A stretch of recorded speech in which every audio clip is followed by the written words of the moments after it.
আসসালামু আলাইকুম সবাইকে, আশা করি সবাই ভালো আছেন। আজ আমরা এসেছি কিছু বাঁশ সংগ্রহ করতে মানে যেহেতু পাটের সিজন সেই হিসেবে আড় দেওয়া হবে। আমরা তল্লাবার যেটি ছোটো হয়, মোটামুটি এবার বছরে পাটের আবাদ আমরা কম করেছিলাম, সেই হিসেবে আলাদা একটা ফোন দিয়ে আমরা শ্যুট নিয়েছি। তো চলুন আমরা এক দাদার সাথে কথা বলি এবং দেখে আসি তিনি কতদিন ধরে বাঁশের এই কার্যক্রমের সাথে আছেন। তো চলুন আমাদের আজকে এপিসোডটি শুরু করি।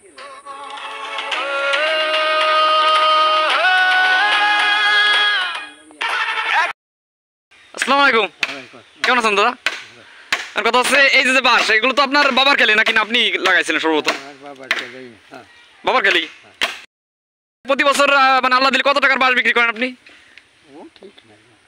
ও ঠিক নাই। আচ্ছা, এই বাঁশগুলো তো সাধারণত আউটযুগের মানুষ বেশি না, আউটযুগ তামারাজি সব জায়গায় না, খালি আউটলুক আমার রান্নার কয়টা। হ্যাঁ হ্যাঁ হ্যাঁ। আর আগে যখন আপনি একটু সুস্থ ছিলেন বা ছিলেন তখন তো আপনি যাই বেচতেন।